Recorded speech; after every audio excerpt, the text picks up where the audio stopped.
Hey there, and welcome back to my Wildermyth guide series. This is a this is going to be an interesting one, but it is a 20 to 30 minute crash course of a guide targeted at players looking for optimizations and ultimately to build around the walking lunch difficulty in the game, which is the hardest difficulty. Also, I want to help you plan around the carved in stone modifier, which is important for high calamity starts, and if you're just looking to push difficulty all the way to the max, that is definitely an element of it. It's worth noting that this guide will be functional at both the recommended starting calamities, so you can see if you just kind of start a new campaign of whatever here and just click through it. When you have all your legacy, the recommended start is 45 calamities, but you also could start all the way down at 100 starting calamities, which is the highest difficulty that is available in the game, at the highest difficulty with Walking Lunch and Carved in Stone. So you can play around that. I am doing this ultimately as a video guide because it benefits a lot of folks to be able to see things, actually see my heroes configured as described, and to hear, have some audio to go along with it. I am also assuming that you understand the basic concepts about the game, things like flanking, cover, gray plane, so forth. I don't want to spend too much time going over those details here, and there might be a separate guide for that if there's enough interest, but regardless. Uh, and yeah, I think that's it. So as a reminder, hey, leave a comment for your other guide ideas, anything else you want me to make for you, and go ahead and like the video and subscribe if you want to see more. So again, I'm just focusing on things I have played and assembled personally. Let's hit my legacy. So let's talk about what we're going over here today. So this is going to be a video about covering all of the transformations, the hooks, the upgrades that you want on basically every hero in the game. So some of these are class specific, so they may only be allowed for warriors, for instance. I think that's the only one of actual importance here, but yes, keep that in mind. This will also be focused fairly heavily on being optimal. So, I mean, it's entirely focused on being optimal, right? So, if you're looking for something a little more roleplay, you can ignore some of these. You're going to run into a situation where your entire legacy looks very samey if you follow all of these instructions to the letter. Now, that said, it's going to be very strong. It is very high value, so worth keeping that in mind. And also, order matters is kind of the first thing I'll say here, that some of these things can only happen first, some of these things happen later, and so ultimately you need to plan your early design for a hero fairly effectively if you want to make sure you can get everything. And I'm also going to avoid some of the acquisition means for these bonuses. I'm going to talk about some of the weirder ones, so if it's strange and esoteric, I'll bring it up, but if it is fairly obvious or if the wiki just has a very simple guide for it, I'll just let you kind of handle that. Feel free to ask in a comment if you want me to describe anything. Basically, I'm trying to keep the video length from going out of control, because it very well could, so I'm always happy to answer in comments if anything does come up, So yeah, here we are covering 11 upgrades that every hero wants if you want to be optimal for this game. So we'll just kind of go in order. So you may notice a bunch of similarities across the board for a lot of my heroes. Some of these are unplayable heroes, means I've turned them off, so they're not really in the pool of things that I would consider playing. But some of them are playable, so they will show up with their weapons and such. The first one I want to hit on, and probably a straightforward one, the Drauven Bird. You can see it on a lot of characters' shoulders here, up here in their image. You can see it there, you can see it here, you see them all over the place, and it's something I'm working on. I only have actually a few with them right now. I'm still working on getting them, but it is an optimal element. You can kind of see what it does here. It essentially is a pet that does not take a pet slot. So you can see in this character's case, I has the Avenger, which is excellent news. Avenger does its own thing. We'll talk about pets later. I do consider them a fairly optimal, important element of your build, but the Drauven Bird is an exception because it occupies a shoulder slot that does not get occupied by anything else in game. it is literally free. It is +5 melee accuracy and +5 ranged accuracy. It's huge.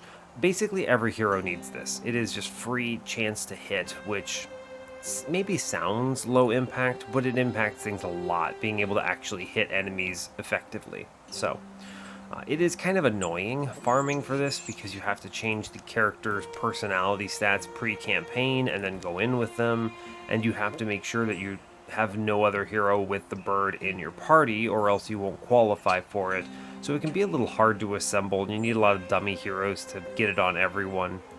It's one of the reasons I don't have it on everyone right now, but most folks have it. So anyway, that one is definitely an important one. The next one, this one's a little harder to acquire, but it's very good. We're going to be talking about hair slots. So let me find a good example of a hero with this.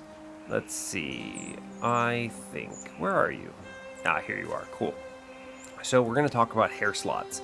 There are 2 hair upgrades in the game that are specifically non-head slots. Now, it's important to note that there is a 3rd hair upgrade in the game on Celestial, but that one does occupy the head slot.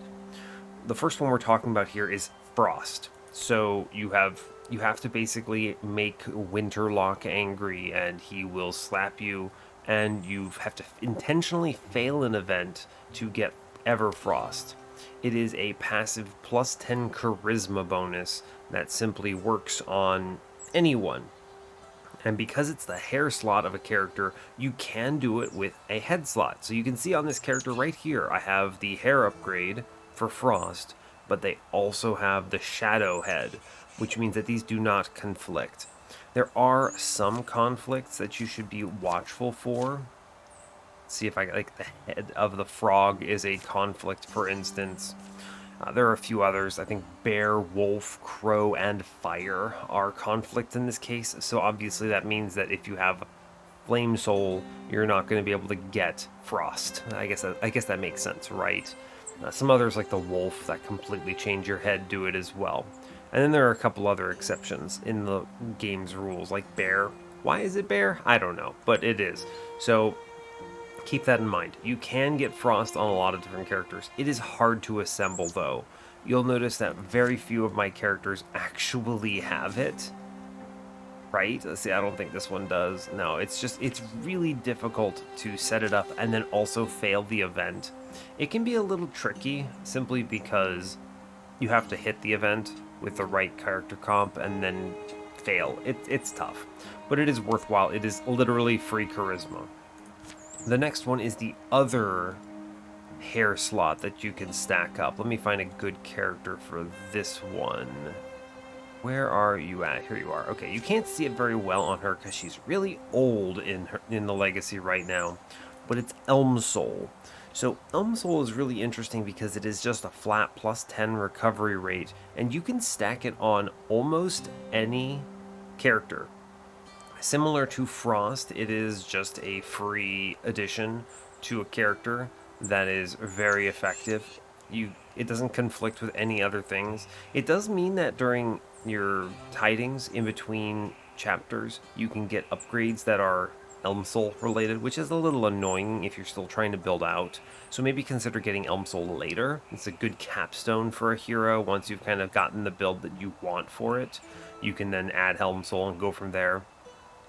It doesn't take up the head slot or anything. You can see here I have it mixed with a Child of the Hills tattoos, which is normally a blocker for a lot of other transformations, but Elmsoul, for whatever reason, just lets you have it. Great news. This one has similar conflicts to the Frostal above. It's bear, wolf, crow, fire skeleton.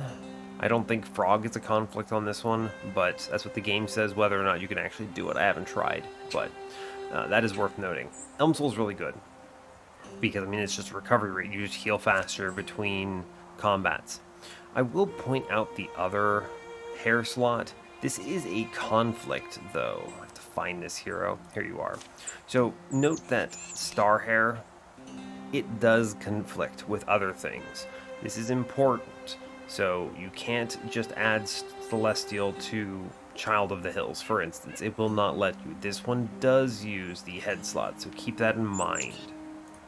Alright, let's go on to some other super obvious ones. I have a couple heroes that have this, but now we're going to be talking about Spell Touched. So, Spell Touched is warrior only. It is the thing that gives them blue skin. And this one is nuts. This is generally agreed upon by the high difficulty community as being ridiculously overpowered right now. To the extent that if a warrior does not have blue skin, they are severely gimped compared to all other warriors. So, yeah, I don't love that. I think that there is a strong likelihood this gets nerfed at some point, but it probably will still be good. It is literally a free upgrade. It occupies the skin slot. Nothing else occupies the skin slot. I did mention it's warrior only. You can see what it does here. It's minus 0.5 bonus damage, but plus 2 potency, which more than offsets the bonus damage loss. You also get 5 recovery rate, which is healing, and 10 retirement age. So you maybe know that warriors in general struggle a lot with retirement age. Just getting 10 retirement age from a free upgrade like this is outrageously powerful. Just unbelievably powerful. So this is a must-have for warriors if you want to be optimal. And this is the really ugly one because it means if you're playing optimally, all of your heroes in your legacy will be blue if they're a warrior. It's a little annoying, but it's fair. Alright, let's move on to the next one. Alright. You can see this hero has a few of the things that I was talking about. It's a little more optimal than most. Next, I want to talk about Starheart. Starheart is a very interesting ability. It's actually a transformation that occupies a hidden belt slot. So you can get a belt gear item while already having the belt transformation slot. So look at this. You can see this character in the legacy has this random belt that gives plus 0.7 health, but he also is wearing a physical Starheart belt. So these do not occupy the same slot, they do not compete, which makes the Starheart actually free. Basically what this does is it gives you a passive plus 20 to Charisma, which is huge. And when this character takes damage, it doesn't say this, but it is once per turn, so you can't just blind everything. Then you have a 30% chance to blind the attacker. I do think that there are, like I said, there's some limitations to this. I believe in retaliation, if you're getting hit by a lot of enemies, you can blind multiples in retaliation. But the important note is that I've noticed some oddities with this ability that suggest to me that if you're getting hit by a lot of like AoE attacks or something, you can't trigger this multiple times for the same attacker. I'm not sure all the details. Suffice it to say, it can activate a bunch. And it is really strong. Even just the charisma is great, but the blind effect is also really nice. Note that this also stacks with Celestial, so if you wanted to, you could have Retaliation Blind combined with the Attack Blind and just kind of go crazy on that, so it's pretty good. This one comes, I will mention the source for this one, it comes from the All the Sweltering Stars event. It is the first option, and it is a charisma flat roll, and you have to succeed at it. It is very difficult to succeed. It's usually pretty tough. Normally what I find is you have to re-roll a bunch. You just reload constantly and hope that you hit, and it's fine. The targeting, you can usually coordinate this so that you'll be able to get it on a certain character. It can be on a lot of different characters, not just warriors. You'll notice I have a good example of a Mystic having it as well. Let me find this person. Yeah, here you are. You can see my Mystic having it over here. Starheart, very nice. Really effective, so. Alright, the next one, and this is probably one of the most important, it's one of the ones you have to be very diligent about, it is giving away a pet. So, let me see if I can find an example. You'll notice here this character has Avenger. So, the order that you do this matters. I have to go into this person's history. Yeah, here you go. So, where is it? Okay, it doesn't actually show when you get the pet, but basically, you have to get the Pinecone event, the pet. Okay, you get this by taking a hero to the Silver and Shadows event, which is a chapter 1, 2, and 3 event. Okay, you then have to have them be targeted for the Pinecone pet. Okay, do I have an example of anyone with a Pinecone right now who's like mid stat here? I have a non-playable hero with it, so I can show it. You have to get this little dude, the Pinecone, okay? And let me see if I can show you what this looks like. Okay, it does show you. You'll get the Witness the Shadowy Giant pass among the Misted Pines of a location name here, and you'll get the Pinecone. So then, the next thing you do is once you have the Pinecone, you need to take that person to another event called Answer to Austerity. And once you go to the Answer to Austerity event, you'll get special dialogue and you will be able to give away the Pinecone. It is the only case in game of losing a pet. So you must get the pet, then you give away the pet, and you can see you now get a permanent +1 health for this hero forevermore. You'll notice a lot of my heroes have done this. Let's see. Did I get it on this one? Yeah, here you go. So giving away Pinecone is on this hero. A lot of my heroes have done this. It is really high value. It just gives you a flat +1 health. And it's identified in your stats as Evergreen Strength. You'll know you've gotten it if you get the Evergreen Strength +1 here. Really, really strong. And the nice thing is you can then go and get a different pet afterwards, so it does not lock up your pet slot. It's only temporary. This does mean the order matters. You have to get the Pinecone first, give away the Pinecone, and then once you've given away the Pinecone, then you can get your targeted, actual aimed pet for your build. So, that is an important one. Now, the next 3 things I'm going to be talking about in this section, in this guide rather, are going to be slots that I think every hero should fill somehow. And they take work to get, but are really, really good. So we'll kind of just start from the top. So pets. I want to talk about pets first. There are 4 worthwhile pets to consider in the game, and there are a couple bad pets. First, I want to talk about Avenger. So we'll go back to the Avenger character. You can see Avenger, it's just flat +1 bonus damage. This is a really strong pet. And even though the event targets a warrior, you can get it to hit any hero type. There are special tricks to doing this. Basically, you're looking to get the targeted warrior killed in the middle of the combat where Avenger is being assigned, and then when they die, it will retarget another hero of yours that is valid for a pet. So there's a special targeting for it that you can do, and you can look into. Basically, this lets you get Avenger on anyone. You can see an example of an Avenger on a Hunter here. Very cool. I also have an Avenger on a Mystic here, so you can see it works out. Avenger is your go-to, I want to do more damage pet. It's just good. If you can't think of another pet to get, you should get Avenger, period. End of story. It's just worthwhile. Now, the alternative to that is specifically for melee characters. You can get Critter.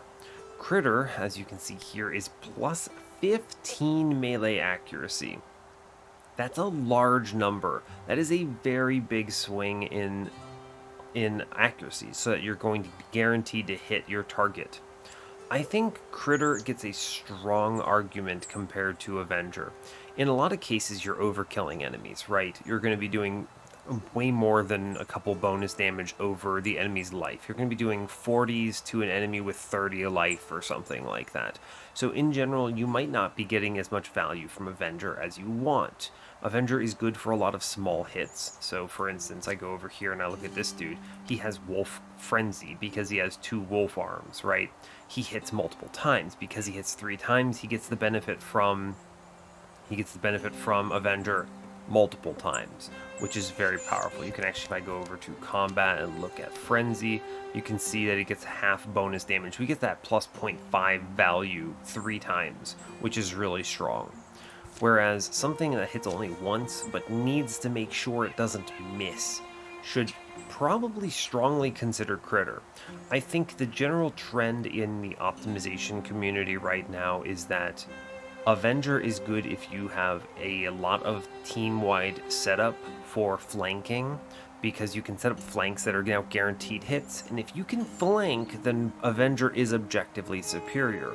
But if you have a hero that is kind of going out on its own, or may not be guaranteed a flank every turn, you want to guarantee that they hit, you take Critter. Critter is very optimal in that sense, very strong in general, and this can be easily assigned to any class. It can go to a warrior, it can go to a hunter, it can go to a mystic, no problem. The next one of import is the duck. Right, I have one duck, and if you are a member of the optimization community, you know I have struggled to find more ducks. I'm trying to get ducks on another hero, but suffice to say, duck is incredible. It is the strongest defensive pet by a mile. It gives plus 7 dodge and plus 7 block, which is huge. By comparison, one of the bad pets that I generally regard as inferior is the rat. The rat is significantly easier to get, but only gives you plus 5 dodge. The rat obviously has a couple events that can come along with it. You can get some events from it. It has a nice, interesting mortal choice where the rat can sacrifice itself to save your hero. Kind of interesting stuff in general, but the truth is rat is generally inferior. There's just no argument to it. It might get buffed at some point. I know that's come up a lot in discussions with the developers, but it is hard to know if that will actually happen. So who can say? Anyway, the duck is ridiculously hard to get.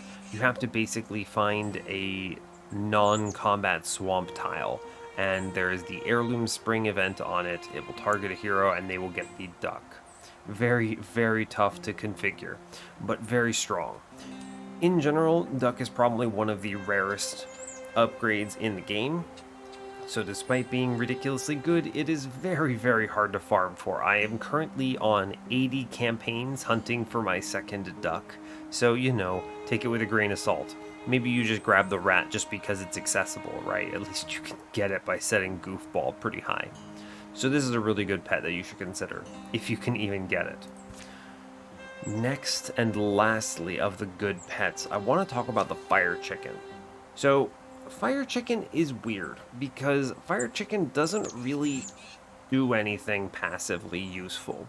But what fire chicken does is fire chicken is a free attack that deals magic damage with pierce and also leaves fire on the ground, and you can just light any piece of the terrain on fire. This is really good for specific builds that require fire. So a good example would be Ember Arrows Archers, the Hunter build. I don't have a guide for that on the channel at this point, but that is something that I will cover and you'll eventually be able to see. It's really good for that build, being able to just set up the fire as desired, no matter where you are. It's also good as an extra attack, which can be very nice if you lack swift action attacks. Normally, you can just go with something like a wolf bite or whatever, but depending on the build, this can be useful for self-flanking. So Fire Chicken is interesting. I don't usually think it's optimal because the other pets are so bloody strong, but it is worth considering in some builds. I'll say it that way. It also has some interesting event interactions that can result in a lot of value. So, you'll notice the other pet that's bad is the Pinecone. The Pinecone just lets you wall with trees. I generally think this is pretty terrible and you should not use it ever. But I have to give the Pinecone some credit because everyone is going to have a Pinecone at some point in their life because you're giving it away to get that sweet, sweet +1 health that we talked about earlier. So, you'll always have a Pinecone, you'll always give it away, and then you'll pick one of the 4 good pets based on that. Alright, next we're going to talk a bit about wings, because wings are an important element of the game. There are essentially 3 types of wings. So there's the crow wings, which you can see here. Where are you at? There you are. Crow wings are a mix of speed and dodge. Really good if this character is going to be just taking a lot of hits, just kind of tanking it out there in La La Land. It's a good mix. +1 speed is strong, +10 dodge is also very strong. The alternative that you're considering and what you're competing there with is hawk wings. So hawk wings are the same as Drauven wings. I can actually pull those up real quick too. They're basically they're identical, right? So it doesn't matter which one you get, right? Yeah, you can see it here, Drauven wings. So Drauven wings and hawk wings both give +1.4 speed. Now, it's worth noting, you may look at this and you go, in what universe do I value 0.4 speed at 10 dodge? The answer is, a lot of your heroes aren't getting attacked. If you're playing the game right, your mystics in the back are way behind your front lines. They're not getting hit. So 10 dodge isn't doing anything if you're not getting hit. Similarly, let's see, I think I can actually show this off. If you look at a really old hero, let's look at a really old hero. I want to look at their speed. It doesn't actually show it here, but there's a big penalty for age with speed. Yeah, it doesn't show it in the legacy. I guess it only shows it in game. But there's a strong penalty, I think, of like 1.2 speed of being old. And so having wings or extra speed can be very strong just from offsetting that downside. So I actually think that the 1.4 speed is really, really good. This is the one I default to if I'm expecting this hero not to get hit very much. And then there is a third type of wings. Spoilers for one of the campaigns if you're watching, the Aluna and the Moth campaign, a little bit of spoilers here. But it is the Moth Wings. Moth Wings is unique. I think it's actually very rare that I consider this optimal, but on certain builds, notably the Thornfang Melee Hunter build, I think Moth Wings are super optimal. You basically give up speed and stats altogether, which is a huge give up, by the way. But you in exchange get a swift action called Glow, which says once per combat, the hero and all adjacent allies enter Grey Plane. This is huge for a hero that already benefits from stealth, like the Melee Hunter. You know, they want to be doing backstabs with Thornfang, and they have Rogue with Water Dagger, etc. There is a video on this channel for that if you want to read it, watch it rather. And this is a very strong opener, right? Especially if you are surrounded in the beginning, right? You're surrounded, which means all your heroes are nearby. You can stealth everyone. Everyone gets to bypass armor on that early turn. It's a very formative turn, and it immediately puts your hunter into stealth for a swift action, which means they can move and attack still. Unlike, where is it if I can show you, unlike Silk Step, which is an ending turn action. Silk Step obviously gets the job done, but this is how you end your turn to do this. You give up a lot here. Whereas with Glow, swift action, free, it is really strong. So I strongly encourage Moth Wings on those builds. There's also nuance value elsewhere as well, right? It's pretty decent having it on random mystics here and there. So just being able to, especially mystics working with naturalists, right? Because you can get the enter Grey Plane on entering with a tree, so you just have AoE stealth for everyone. You can actually do a lot of stealth value there, so good stuff, good stuff. There's one other kind of wing. We're not going to talk about it much. It is the Teeny Wings. It's a failure condition for the Hawk Wings event. I think it's Dreams of Icarus. Anyway, it's cute. It does nothing. It maybe gets buffed at some point. Don't use it right now. It's bad. It does absolutely nothing. So, cool. Next, we're going to talk about tails. So there are 2 tails of importance here. I will cover them both, and then I'll talk about the bad ones. First one is Foxtail. These all come from the Merchant event. So you basically get a coin, and then you just turn in the coin in a random event, and great job, you get tails. The Foxtail is the default tail that I think everyone should basically just use if you can't think of anything better to do. It is just good stats. Plus 0.4 speed, plus 4 stunt chance, plus 4 dodge. Just huge. Really good value, honestly. There's nothing I can say bad about it. The next one that you should consider, though, Scorpioid Tail. This is a weird one, but this is a very strong optimal take for action economy purposes because it gives you an action called Sting. Sting is a single action that does not end your turn. It has range has multiple tiles of range. I think it's like 3 tiles, which is good. It has pierce, which means it can pierce through armor, and it does solid potency based damage. This is really good on various characters. So, for instance, this is a melee hunter that's using the Oldwain's dagger. Scorpioid Tail is really good as an additional hit here. It can trigger Thornfang multiple times if you kill multiple enemies with it. It's really good on warriors that use broad swipes. I don't actually have any examples of this, I don't believe. I tend not to build that way and prefer my action economy to go other directions. Yeah, so I don't have any examples of warriors with it, but it is strong on warriors as well because you can get broad swipes value from it, right? And you can hit all additional enemies while also clocking them with Scorpioid Tail hit. Very strong. Generally very good. In general, my opinion is that you should use Scorpioid Tail if you have gaps in your action economy that enable you to use single actions. You can kind of see it in combat here, right? Sting, single action, it does not end your turn. Very valuable. Generally think this is really worthwhile if you can afford the actions here. There are some bad tails. There's a skunk tail from the same event. It's just a long range line damage poison attack that does 1 poison. It's terrible. Don't use it. Maybe it gets buffed at some point. Maybe it actually scales with potency at some point, so it's not abysmal. For now, it's awful. Just don't use it. And then there's also the rat tail, which is a transformation you can get from some areas. You basically get it by failing an event check on the offering, and it is really bad. It does nothing, but it's cute. Don't use it. It's bad. And that's all of the pet wing tail discussion I want to have.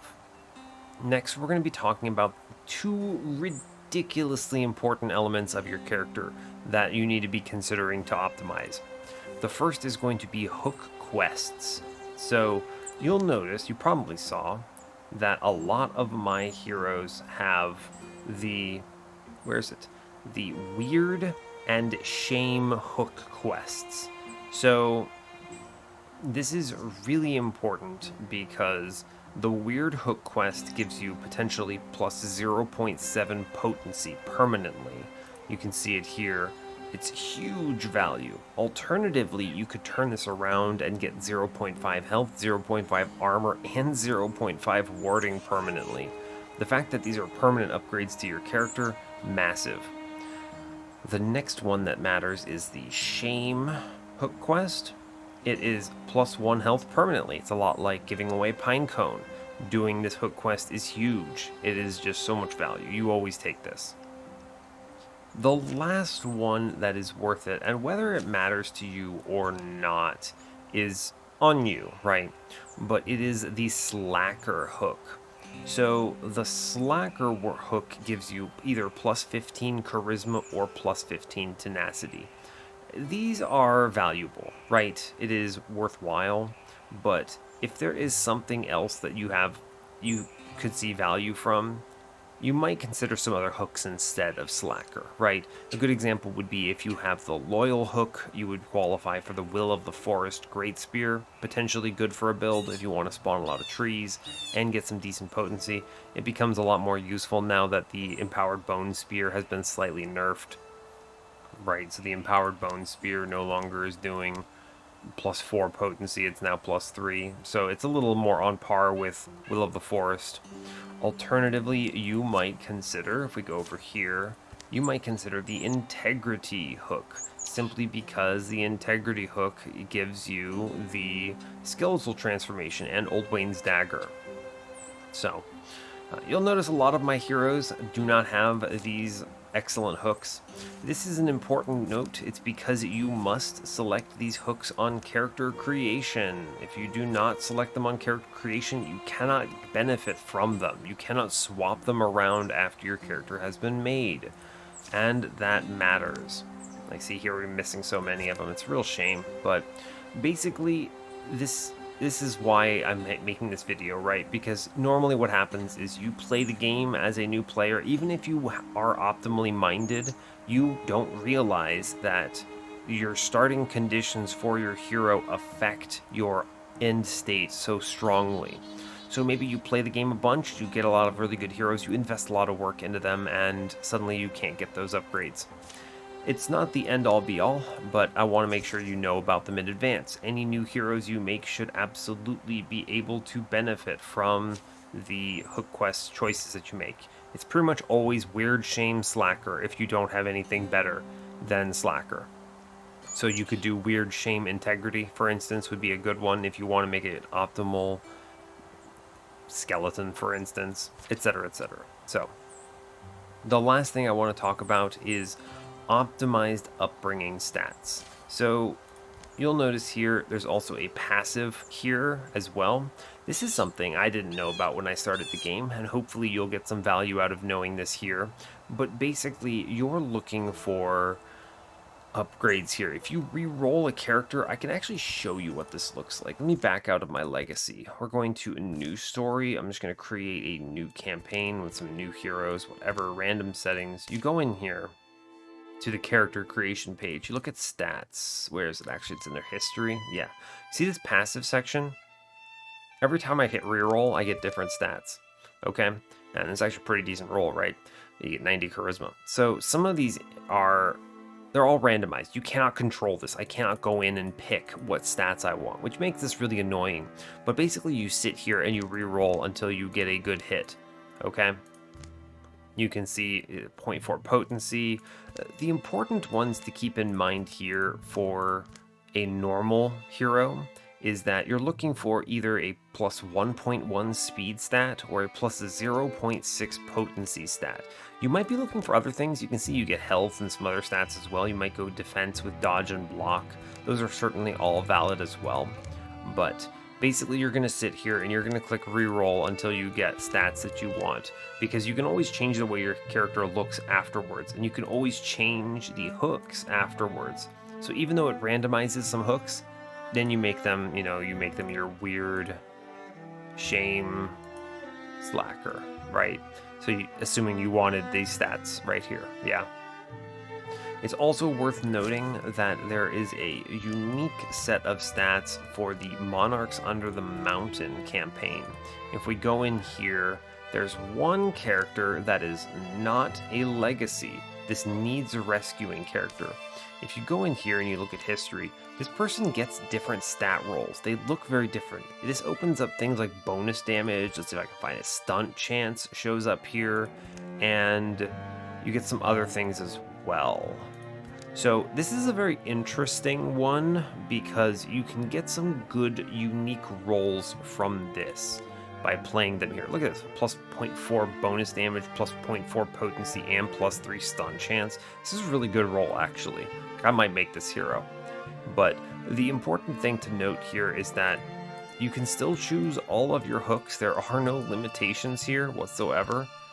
You can still see the 0.6 potency rolls, the good ones here. You can get some health alongside that. It's pretty strong. Now, this means that you have to keep playing the Monarchs Under the Mountain campaign. There are some good rolls here as well. Usually there are some downsides as well. You're not seeing some of the more defensive stats. It's plus 1 armor. What a good defensive character, right? With some potency. Really strong start. So, strong consideration for starting most of your heroes as Monarch Under the Mountain rescuees. This does slow you down. It means you can only raise one hero at a time. It can be really slow and annoying to do this, but it is technically optimal in a lot of cases. So that is a really important optimized upbringing. Let's see. I think that's all of them. Yeah, that's all 11 odd things I wanted to cover here, so we should be okay there. Yeah, all right. Managed to get through this in 39 minutes, unbelievably. I do want to cut this off before we get to 40, but you know, I've talked through these upgrades in some other videos when I say quote-unquote optimal stuff every hero should have, and I keep deferring to another guide. Well, here, this is that guide. If you want to make a truly optimal hero poised for whatever build, this is what you're going to want to do as your starting template. You know, some of these have to happen when you create your character, some of these have to happen before you get another pet, some of these have to happen before you get other transformations, like Spell Touched, for instance, has to happen before you get other transformations, etc., etc.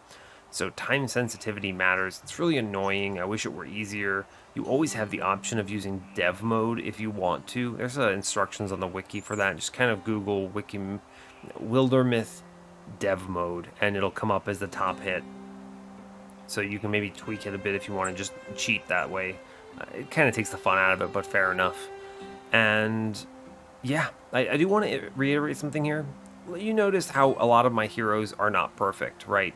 If you're playing the game naturally and you're not using dev mode to cheat around, it takes a lot of physical real time to optimize heroes.